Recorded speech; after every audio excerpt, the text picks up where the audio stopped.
Son las 8:27 de la mañana, estamos de vuelta aquí en No Hay Derecho.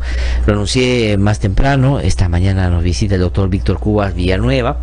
Él, tiene una larga trayectoria en el Ministerio Público, ha sido fiscal, tuvo, una participación muy importante en algunos casos relacionados a violaciones graves a los derechos humanos, un papel destacado en varios de ellos. Ha trabajado también en otras materias dentro del propio Ministerio Público, llegó a ser fiscal supremo y luego terminó siendo jefe del gabinete de asesores del fiscal de la Nación en el periodo que le tocó liderar esa institución, el fiscal supremo Pablo Sánchez, que, como ustedes saben, fue o terminó su mandato hace unas pocas semanas, ingresó hace unos pocos meses, ingresó el hoy fiscal de la Nación, el señor Pedro Chávarri, que está en medio de una serie de cuestionamientos. Ha venido el doctor Víctor Cubas para hablar de varios temas, porque en los últimos días se ha planteado como una novedad, como un hecho importante, la decisión que se ha tomado de crear una Fiscalía Suprema para ver todos los delitos vinculados a los funcionarios públicos y los casos de corrupción. Y, indagando sobre esta decisión, pues me enteré con un antecedente interesante que no ha sido, más bien muy difundido, no ha sido difundido, y que esto fue un planteamiento que hicieron el señor Víctor Cubas, pero también el equipo de el gabinete de asesores de Pablo Sánchez, que Pablo Sánchez tomó esa iniciativa, pero sin embargo algunos de los fiscales supremos hoy en ejercicio pues no estuvieron tan de acuerdo con esa decisión o pusieron algunas condiciones, a las cuales quisiera él se puede explayar esta mañana. Doctor Víctor Cubas, qué gusto saludarlo, muy buenos días. De igual manera, y gracias por venir a conversar con nosotros. Bueno, ¿es o no una buena noticia el hecho de que se haya determinado que una Fiscalía Suprema se dedique centralmente a todos los casos de corrupción de funcionarios? Indudablemente que es una buena noticia. Esta era una necesidad muy sentida desde hace tiempo. Los casos de investigaciones en relación a funcionarios públicos los venía practicando la Fiscalía Contencioso Administrativo, y desde hace 4 o 5 años, cuando aún estaba el doctor Carlos Mancilla, se planteó la necesidad de que el área penal de esa fiscalía tuviese autonomía, de tal manera que pudiese desempeñarse mejor. Esto no se logró. De acuerdo, pero entonces lo contencioso administrativo resultaba, si uno quiere, insuficiente para abordar un problema más complejo. Entonces había que desdoblar a una penal suprema, de acuerdo. Al asumir el cargo de fiscal supremo de esa fiscalía, impulsamos las investigaciones en la denominada área penal. De acuerdo. Fundamentalmente contra los jueces de la red orellana de Ucayali, y al mismo tiempo hicimos el planteamiento de que se implemente una Fiscalía Suprema Anticorrupción.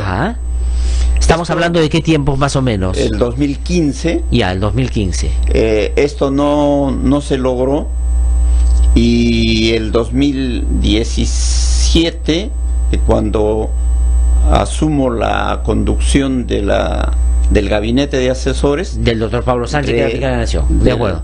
Nuevamente planteamos el tema y elaboramos el proyecto de implementación. ¿Qué impidió entre el 2015 y el 2017 que esto salga adelante? Porque siendo importante el 2015, lo más probable es que con el tiempo se hacía más importante todavía. Entonces, ¿qué pasó? Fundamentalmente que el Ministerio Público tiene un presupuesto que no le es suficiente para las tareas que debe cumplir.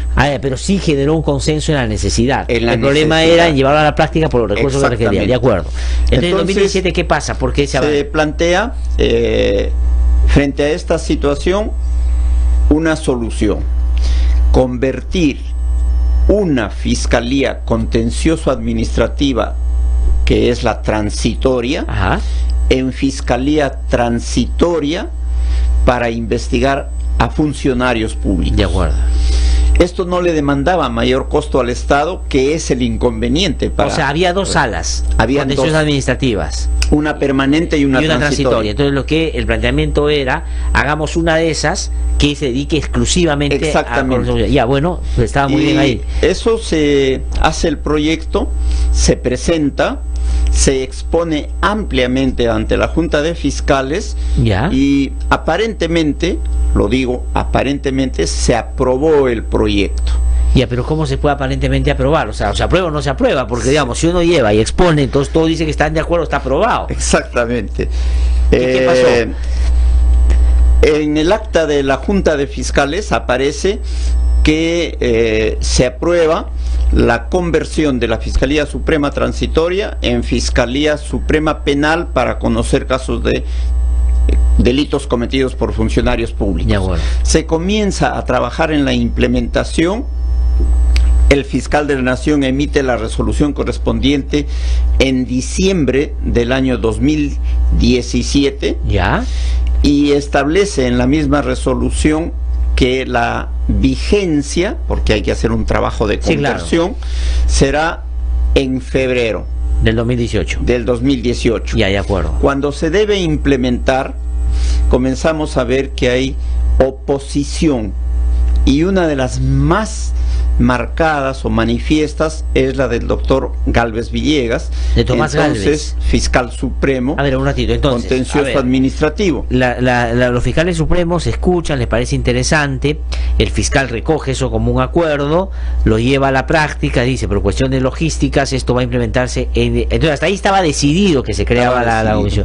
¿Y cómo así es que Tomás Gálvez se opone? ¿Qué cosa plantea en ese momento? Porque como eran dos fiscalías contencioso administrativas, la carga de la que se convertía en fiscalía penal había que pasarle a la otra fiscalía. De acuerdo. La del que despachaba el doctor Tomás Gálvez. Es decir, él tenía que haber asumido esos casos que tenía la transitoria. Porque él estaba en la permanente.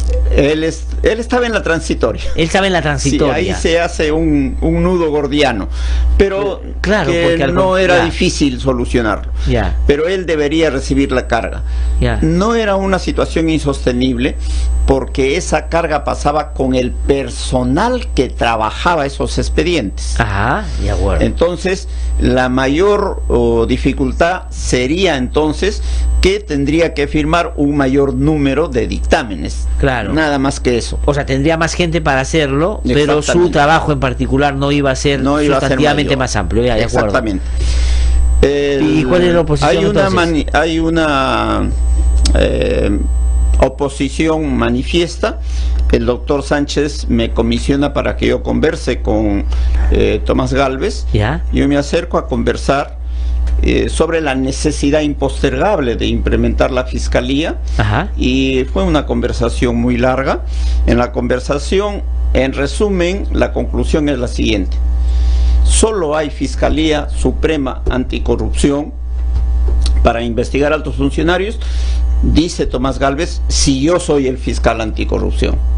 O sea, condiciona el funcionamiento de la Fiscalía Anticorrupción a que él sea el fiscal. Porque él es fiscal penal y está en una contencioso administrativa y eso no puede ser. Como en el Ministerio Público no nos conocemos, somos colegas desde hace años, yo le manifiesto que no es conveniente, que él inclusive no había solucionado el problema que tuvo con una denuncia por presuntos actos irregulares. Me manifiesta que no, que eso está solucionado. A ver, vamos a ver, esta denuncia que se ha vuelto o se ha retomado hace poco y tiene que ver con lo que podría terminar siendo falsificación de documentos, esto de las boletas de eventos que supuestamente se hacían con una cantidad muy grande de gente, al final no habían sido posible contrastar con la realidad, digamos. Yo le hago referencia a eso, le digo que hago la salvedad de que no asumo que eso sea verdadero, pero que en todo caso tiene que haber una investigación. Me dice que no, que ya la resolución se ha emitido y él ha sido liberado, absuelto de todos los cargos. Ya, usted lo que consideraba era que una persona con antecedentes de esa naturaleza no correspondía que estuviera como administrando. Inclusive le llego a manifestar que si él fuese nombrado fiscal anticorrupción, los diarios le iban a remover esa denuncia y lo iban a perjudicar. Claro. Y que era importante que él tuviese un gesto de renuncia en pro de la institución. Él se niega rotundamente y finalmente no se puede implementar la fiscalía. O sea, podríamos decir que no se implementa en febrero del 2018 por la negativa de Tomás Gálvez de que lo que convenía en ese momento era que no asumiera él. O sea, él ya hace cuestión de Estado y dice, o soy yo o no se implementa. Exactamente. El doctor Sánchez, cuando le doy cuenta de esta situación, emite una resolución, ¿no? Y en la resolución claramente establece, ¿no?, dejar sin efecto el artículo 8º, la puesta en vigencia de la resolución. Y en el segundo punto dispone que la resolución del 22 de diciembre suspende sus efectos hasta disposición en contrario. De acuerdo. Ahí queda la situación. O sea, pudimos haber, o pudo el Ministerio Público haber tenido una fiscalía anticorrupción trabajando desde febrero y probablemente mucho más ya sólida a estas alturas para abordar los problemas de corrupción que estamos viendo, pero no se hizo porque Tomás Gálvez dijo, o soy yo o no es nadie. Exactamente. ¿Y qué puede haber estado pensando Tomás Gálvez? Porque, digamos, no creo que haya sido solamente un asunto vinculado a yo quisiera desenvolverme en un ámbito que conozco. A la luz de lo que hemos visto después, ¿no será que, digamos... Indudablemente que lo ocurrido con posterioridad nos podría llegar a hacer, por lo menos suponer, que el grupo que está comprometido quería tener un fiscal anticorrupción que fuese confiable, ¿no? Y esa fue la razón por la que no se pudo implementar la fiscalía. Y se podría decir que Tomás Gálvez para ese sector es un fiscal, al margen de que haya asumido o no ese cargo, confiable, es decir, que él podría haber tenido un desempeño amigable o que favoreciera. Por lo menos lo ocurrido con posterioridad, cuando se pone en conocimiento de la ciudadanía los audios y los videos, nos llevarían a pensar que él tiene una relación, por decirlo menos fluida, con el juez supremo comprometido en estos actos y con los demás personajes que ocupaban altos cargos y que estaban comprometidos. Porque hay que decir esto, Tomás Gálvez tiene más de un audio donde aparece conversando muy amigablemente con Sosa Pariachi y parece que era de un entorno que no era muy grande, que permanentemente trataba con este señor. Pero eso es un dato bien importante, es decir, si no se tiene o se recién, y porque ahora se está presentando como una gran novedad, como que digamos es un hecho que es producto de una situación excepcional que ellos están sacando adelante de una manera como diciendo, nosotros sí luchamos contra la corrupción, y no es así. No es así. Nosotros hemos dejado un conjunto de proyectos listos que no se pudieron implementar, varios de ellos por situaciones similares. La Fiscalía Anticorrupción es uno de los casos. Ya por la negativa de tomarle. ¿Qué otras decisiones no se pudieron tomar, por ejemplo, que hubieran ayudado a enfrentar de mejor manera lo que hoy día estamos viendo? Nosotros hicimos igualmente un proyecto para la implementación de la Oficina de Calificación del Desempeño Fiscal.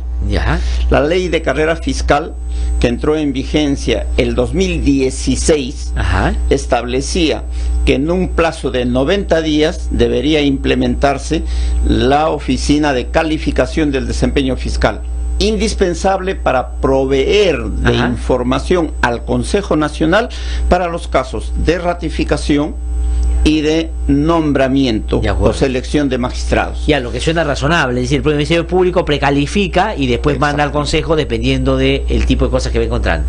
Hicimos el proyecto, lo expusimos ante la Junta de Fiscales y finalmente no se implementa esta oficina por cuestiones similares. Pero que pero la Junta de Fiscales sí estuvo de acuerdo, digamos, como en el anterior caso, digamos. Estuvo de acuerdo. Lo que yo estoy en imposibilidad de sostener, a diferencia de lo anterior, es que si en el acta de la Junta de Fiscales figura o no la aprobación de esto. ¿Y esto figura o no? No lo sé hasta este momento. En el anterior sí, claro. En el anterior sí, tengo de acuerdo, pero sí hicieron la presentación ante la Junta de Fiscales. Ante la Junta de Fiscales fue anuente, es decir, estuvo de acuerdo. En el lapso de la exposición hubieron algunas preguntas y era manifiesto el desacuerdo de alguno de ellos, como por ejemplo el doctor Rodríguez Montesa manifiesta que la OREP, que es la oficina en base a la cual se forma, no va a estar en capacidad de hacer la calificación del desempeño funcional, y que Control Interno tiene una intervención decisiva en eso.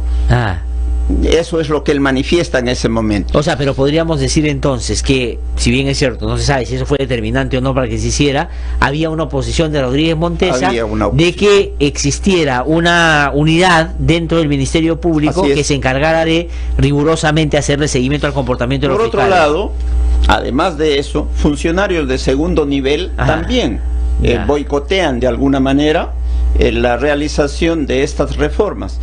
En la oficina que era la base para formar esta nueva entidad por mandato de la ley, es la OREP, la Oficina de Registro de Fiscales.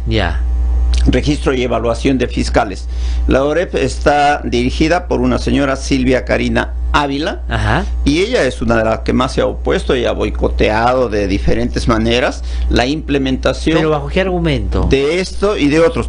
Yo presumo que era una actitud de carácter personal, el temor a perder el cargo, cuando en ningún momento habíamos dicho de que se los va a licenciar. Inclusive nosotros hicimos un cuadro de asignación de personal en que integrábamos el personal de OREP con el personal de la Oficina de Productividad. Y las dos formaban esta nueva entidad. Y formaban una entidad que, digamos, no hablábamos de que se iba a reemplazar personal, hablábamos pero de la podría, a la luz de lo que hemos conocido después, también ser un escenario de disputa para aquellos que querían controlar, digamos, cómo se administra las denuncias a los fiscales, por ejemplo. Exactamente. Este proyecto iba de la mano con otro proyecto igualmente importante y que permitía la transparencia en el ejercicio de la función. El reglamento de nombramiento de fiscales provisionales. De acuerdo. El proyecto que elaboramos establecía que esto esté a cargo de una comisión, digamos, de alto nivel, que se encargue de seleccionar a los fiscales provisionales, que son aún un buen número. Porcentualmente, ¿de cuántos diríamos del Ministerio Público? En el Ministerio Público debe estar alrededor del 30 o 35%. O sea, un 30% de todos los fiscales. Pero además se iba a implementar la reforma procesal penal en Lima Norte. Y se necesitaba más gente. Estaba requiriéndose 240 plazas de fiscales más. Provisionales, obviamente. Y en el próximo año, en el próximo y el subsiguiente, se implementa en el resto de Lima. Igualmente se requiere un contingente de fiscales. Entonces, para eso propusimos un reglamento de fiscales provisionales. ¿Y se opusieron también? Tampoco se pudo implementar. Entre otros, esta funcionaria, la funcionaria Sabela,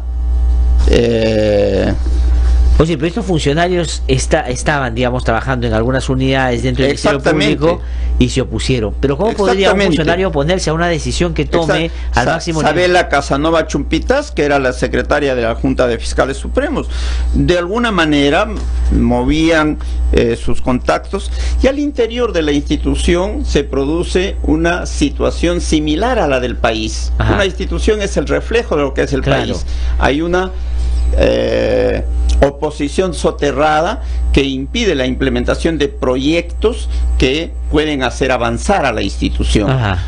Pero además internamente se decía que como esto estaba ya cercano el cambio de administración, que ellos lo que están asegurando es su permanencia en la siguiente administración. Entonces les decía, ya se sabía que iba a ser Chávarri, ¿no es cierto? Todos estos proyectos deben implementarse ya con el nuevo fiscal.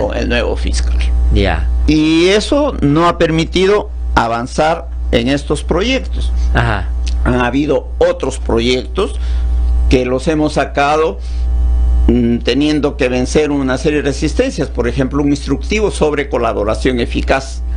Este instructivo, igual que el de principio de oportunidad, estuvo un buen tiempo durmiendo el sueño de los justos en la Oficina de Planificación y Presupuesto, y el gerente de esta institución era el señor Pedro Chumpitas Díaz. A este señor se le remitía un presupuesto y literalmente era para tenerlo en el olvido. Doctor Víctor Cubas, yo escuchándolo con atención y pareciéndome grave que esas cosas que ya se discutieron hace por lo menos un par de años no se hayan llevado a la práctica, Pero el fiscal de la Nación, Pablo Sánchez, no se daba cuenta de eso, en el sentido de, Sí. pues yo agarro, si estoy liderando una reforma, un cambio, me parece que es importante, y hay funcionarios de, digamos, segundo nivel en el sentido de la estructura del Ministerio Público, se opone, digamos, tú partes aguas y dices, estos señores se van o se alinean con la reforma. Lo que pasa es que estas situaciones se producen dentro de un contexto en el cual había una acusación constitucional contra el fiscal de la Nación.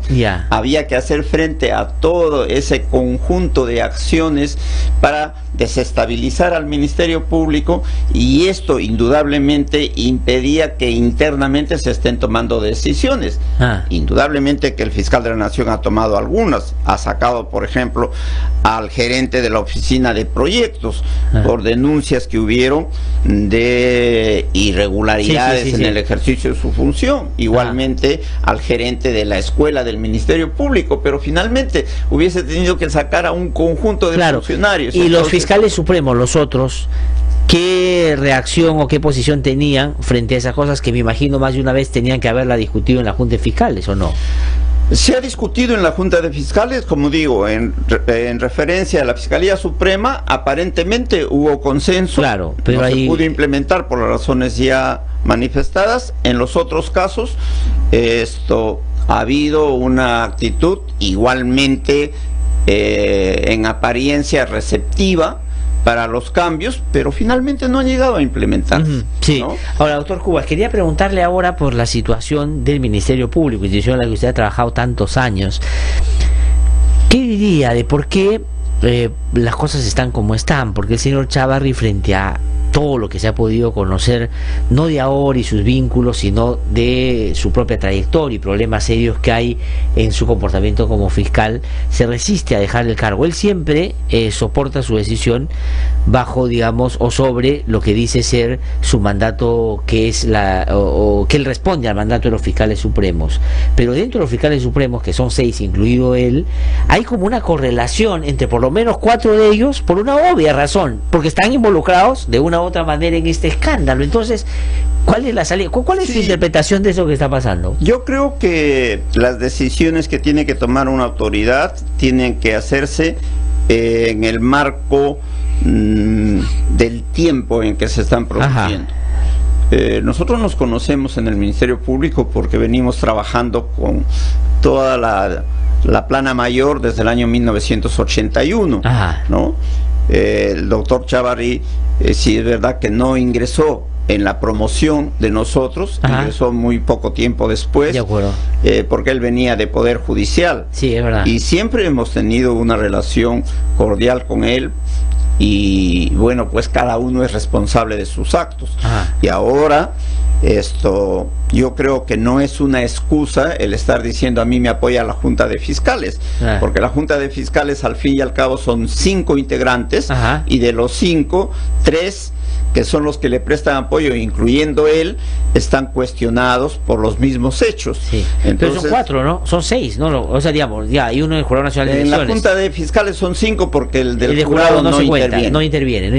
Entonces, de los 5, 3 son personas que están de alguna manera mencionadas, participando de estas conversaciones en los audios, y se requeriría pues de que hagan y propicien ellos mismos un esclarecimiento de esta situación. Y el no hacerlo da cuenta de que ese es el mecanismo de protegerse entre ellos mismos, ¿o qué? Yo creo que evidentemente, y si no fuese así, dejan a la libre interpretación de la ciudadanía, y la ciudadanía tiene todo el derecho de pensar de que no quieren abandonar los cargos porque se protegen entre ellos mismos. Sí, ahora, doctor Cubas, pero si eso no fuera suficiente en términos de protección del fiscal, ayer Keiko Fujimori ha salido a respaldarlo abiertamente. Es decir, hay una encuesta que dice que el 94% de la gente cree que se tiene que ir, pero sin embargo Keiko Fujimori, que no es poca cosa, es candidata a la presidencia y que tiene una bancada muy fuerte en el Congreso de la República, más bien cree que el fiscal no debería renunciar. ¿Qué le dice eso? Yo creo que acá hay una situación que es un problema mayor. Los líderes políticos principales no de los partidos, porque el Perú no tiene partidos, de las agrupaciones, están comprometidos en investigaciones penales graves. Ajá. Y básicamente ellos están cuidando esa situación. Esto no es un secreto para nadie, ¿no? En la Fiscalía hay investigaciones en este momento que son muy serias y que comprometen a los principales líderes. No, de acuerdo. Desde el ámbito político es claro de que muchos de los dirigentes de estas agrupaciones políticas tienen problemas judiciales, están en investigaciones. Pero ¿qué va a ser el vínculo con lo dicho ayer por Keiko Fujimori? En ese contexto de que ellos necesitan salir bien librados en el Ministerio Público, la defensa a Chávarri, a usted le hace imaginar, por lo menos desde el interés del fujimorismo, que él cree que va a hacer o tener un trato favorable para ellos, o que siente que con él están más tranquilos? Y esa es la única interpretación a la que se puede llegar, no habría otra. Ajá. Y además, si se analiza el contexto general, si tuviésemos en este momento Consejo Nacional de la Magistratura y funcionase normalmente, Ajá. tendríamos el derecho a pensar de que el Consejo Nacional es el llamado a pronunciarse sobre la conducta funcional, Claro. de los magistrados, pero no existe.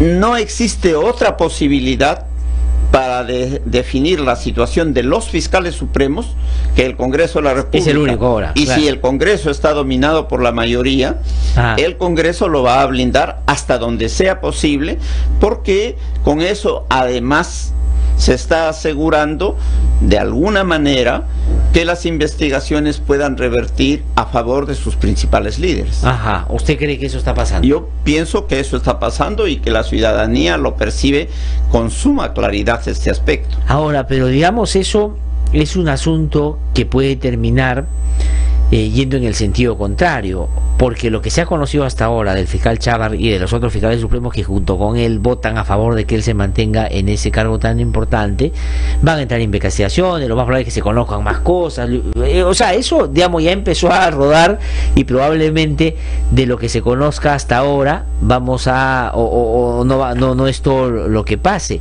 ¿Cuál es la salida ahí? Si el Congreso lo blinda, ellos no van a votar en contra de ellos, ¿cómo se hace para resolver ese problema? Yo he estado reflexionando sobre ello y tenía la idea, Ajá. y la digo en voz alta, Por favor. como idea Sí. simplemente.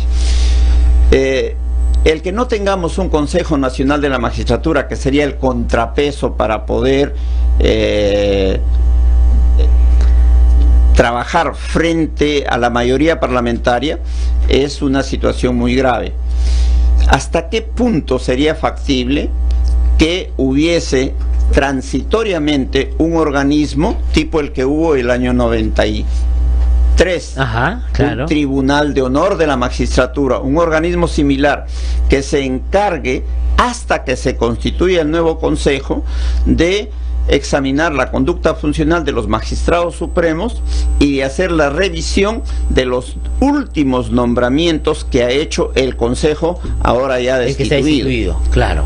Y Eso permitiría que, frente a este aparente blindaje del Congreso, el Consejo, integrado indudablemente por personas calificadas, de conducta intachable, juristas notables, podría desempeñar una actividad importante y podría ayudar a solucionar este grave entrampamiento del sistema de administración de justicia. No, yo estoy de acuerdo con un planteamiento de esa naturaleza, porque nuestros oyentes, yo lo he hecho notar más de una vez, tienen que saber que por lo menos 4 de los 6 fiscales supremos, incluido el Jurado Nacional de Elecciones, y 8 de los vocales supremos de la Corte Suprema, entre el 2015 y el 2018 pasaron ratificación o fueron nombrados por ese Consejo de la Magistratura. O sea, estamos hablando de, inclusive numéricamente, un sector muy importante que hoy día está administrando justicia. Así es. ¿No?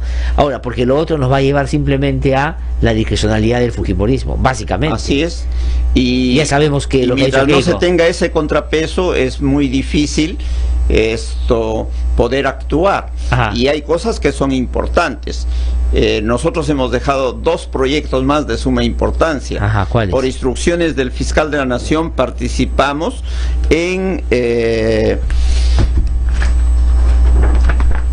las acciones previas a la formación de la Comisión de Emergencia encargada de proponer acciones para la protección, prevención y atención de los casos de violencia contra la mujer.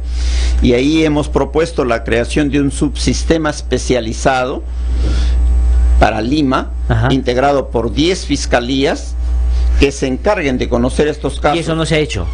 Eso se ha aprobado. No, eso ya está para implementarse. No, ya a eso me refiero, pero todavía no se ha implementado. Está para implementarse, ya está aprobado. Allí, además de las 10 fiscalías, se ha aprobado la implementación de 25 cámaras GESEL, la implementación de un laboratorio de biología forense que funcione en el Ministerio de la Mujer y Poblaciones Vulnerables, y un programa de capacitación en estos temas. Y eso ya está proyectado con recursos y todo. Eso ya está proyectado. ¿Y por qué no se ha hecho todavía? El decreto legislativo ya está dado. Sí.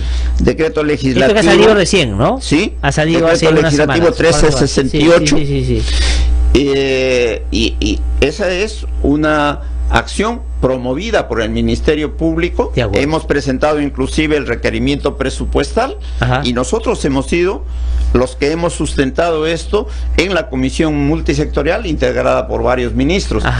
Y el fin que perseguíamos era el siguiente: el Estado quiere que todo se solucione con cargo al presupuesto institucional. Nosotros hemos ido a romper ese círculo y hemos dicho, y han logrado. Esto es como una enfermedad y el Estado tiene que gastar, el Estado tiene que asignar recursos para que las instituciones puedan hacer frente a los problemas, y se ha logrado el presupuesto de 6,5 millones para iniciar eso.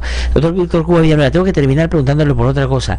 ¿Y por qué porque usted fue jefe de asesores de del fiscal Pablo Sánchez, ¿por qué no se decidió en la época de Pablo Sánchez unificar los equipos de investigación en el caso Lavallato? Porque termina siendo que esto que ha decidido el fiscal Chávarri, todos han saludado como una buena iniciativa, es decir, un sistema de coordinación mucho más razonable. ¿Qué pasó ahí?